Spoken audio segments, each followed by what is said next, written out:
Hey guys, আসসালামু আলাইকুম। কেমন আছেন আপনারা সবাই? আশা করছি আপনারা সবাই ভালো আছেন। আমিও ভালো আছি। তো আজ অনেকদিন পর চলে এলাম আপনাদের মাঝে নতুন একটি ভিডিও নিয়ে। আর আজকে আমাদের ভিডিওর টপিক হচ্ছে সিএফ মোটো এনকে 125। হ্যাঁ বন্ধুরা, এই বাইকটি বর্তমানে বাংলাদেশে আসতে যাচ্ছে আর এটাকে নিয়ে বাংলাদেশে অনেক আলোচনা চলছে। তো চলুন আমরাও আলোচনা শুরু করে দেই। তো প্রথমে বাইকটির যে বিষয়টি আমাদের নজর কাড়ে সেটা হচ্ছে এর নজর কাড়া লুকস। এক কথায় অসাধারণ। এত সুন্দর লুকসের বাইক বাংলাদেশে 125 সিসি সেগমেন্ট এর আগে কখনো এসেছে কিনা এ বিষয়ে অবশ্যই সন্দেহ আছে। তবে যাই বলুন বন্ধুরা, বাইকটি কিন্তু এক কথায় জাস্ট জস। আপনি যখন প্রথমেই বাইকটিকে দেখবেন তখনই আপনি বাইকটির প্রেমে পড়ে যাবেন, কারণ এর সামনে যে এলইডি শার্প হেডলাইটটা দেখা যাচ্ছে আর তার উপরে বসানো হয়েছে একটি প্রজেকশন হেডলাইট, যার কারণে বাইকটির সামনের লুকস এসেছে দুর্দান্ত। এক কথায় জাস্ট ওয়াও। আমরা যারা বাংলাদেশের রাস্তায় বাইক রাইড করি তারা হয়তো জানে যে বাংলাদেশের রাস্তার প্রেক্ষাপটে ভালো আলো সম্পন্ন হেডলাইট আমাদের জন্য কতটা জরুরি। তো বাইকটিতে যেহেতু এলইডি প্রজেকশন হেডলাইট ইউজ করা হয়েছে, তো আমরা বিধায় ভাবতেই পারি বা এটা কল্পনা করে নিতেই পারি যে আলোটা নির্দ্বিধায় ভালোই হওয়া উচিত। আর পরেরটা তো আমরা যখন রাস্তায় বাইকগুলো দেখতে পাবো তখন নিজেরা চালাইলেই বুঝতে পারবো যে আসলে আলোটা কেমন সার্ভিস দিচ্ছে। এরপরে যে ব্যাপারটি নিয়ে কথা বলতে হয় সেটি হচ্ছে বাইকটির মাস্কিউলার ফুয়েল ট্যাঙ্ক নিয়ে। বাইকটার ফুয়েল ট্যাঙ্ক দেখতে এত বেশি সুন্দর যে এই ফুয়েল ট্যাঙ্কটাও আপনার এই বাইকটা কেনার একটা কারণ হতে পারে। আর বাইকটির ফুয়েল ট্যাঙ্কের ক্যাপাসিটি হচ্ছে 12.5 লিটার্স, মানে বাংলায় বলে 12.5 লিটার তেল ঢুকবে। ফুয়েল ট্যাঙ্কের কথা যখন আসলো তখন চলুন বাইকটির মাইলেজ সম্পর্কে কথা বলা যাক। কোম্পানি ক্লেম করছে বাইকটি অন্তত 45 থেকে 50 কিলোমিটার পার লিটার মাইলেজ দিবে, কিন্তু আসল ব্যাপারটা তো আমরা রোডেই বুঝে নেব। তবে যাই বলেন, যেহেতু বাইকটি অ্যাভারেজ 45 থেকে 50 কিলোমিটার মাইলেজ দিবে, তো আমরা ধরে নিতেই পারি যে এটি 12.5 লিটার তেলে অলমোস্ট 500 কিলোমিটারের কাছাকাছি আমরা একটি রাইড পেয়েই যাব। তার মানে আপনাকে বারবার তেল ভরার যে ঝামেলাটা নিতে হবে না। চলুন এবার কথা বলা যাক বাইকটির মেন পার্ট অর্থাৎ ইঞ্জিন নিয়ে।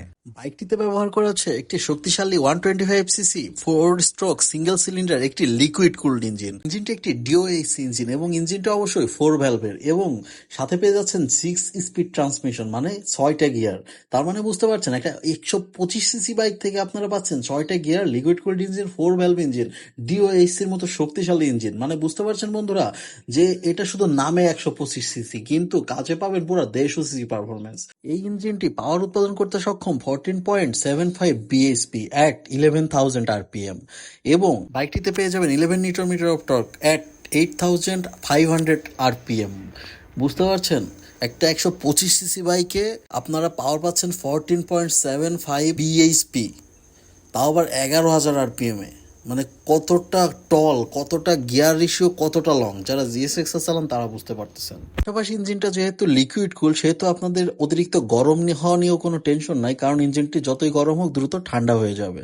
তো আপনারা বাইকটি দিয়ে হাজার হাজার কিলোমিটার রাইড করতে পারবেন উইথ নো টেনশন। এটির সাথে আপনারা পেয়ে যাচ্ছেন সামনে 110 সেকশনের টায়ার, পেছনে 140 সেকশনের টায়ার এবং পেয়ে যাচ্ছেন উভয় চাকায় tubeless plus dual channel ABS. হ্যাঁ বন্ধুরা, আপনারা ঠিকই শুনছেন, 125 সিসি একটি বাইকে আপনারা পেয়ে যাচ্ছেন dual channel ABS. Just unbelievable. সামনে পিছে মোটা চাকা, সাথে USD suspension, dual channel ABS, সব মিলিয়ে বুঝতেছেন বাইকটির ব্যালেন্স এবং কন্ট্রোলিং কতটা ভালো হতে পারে। এবং বাইকটির শুধু পাওয়ারই নয়, পাওয়ারের সঙ্গে আপনি এবিএস এর কারণে খুব দ্রুত বাইকটিকে থামিয়ে ফেলতেও পারবেন। তাছাড়াও বাইকটিতে ব্যবহার করা হয়েছে সিঙ্গেল সুইং আর্ম, যেটা শুধুমাত্র অনেক হায়ার সিসি বাইকে দেখতে পাই। এবং পেয়ে যাচ্ছেন টিএফটি ডিসপ্লের মিটার। মিটারটি দেখতে অসাধারণ। সাথে পেয়ে যাচ্ছেন মিটারে সব ধরনের আধুনিক সুযোগ সুবিধা এবং ফিচার, মানে সব মিলিয়ে ওয়াও।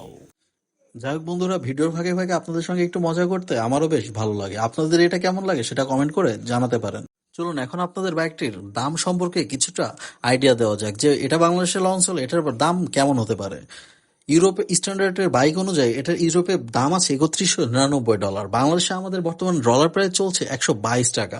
তো সেই হিসেবে যদি বাংলাদেশে এই এনকে 125 সিসি বাইকটার আমরা বাজার মূল্য নির্ধারণ করতে যাই, তো সেটা অলমোস্ট 5 লাখ থেকে 6 লাখ টাকায় চলে যেতে পারে। কিন্তু যেহেতু বাংলাদেশে এনকে 250টা আছে, তো ওইটার বাজার মূল্য 3.5 লাখ টাকার আশেপাশে।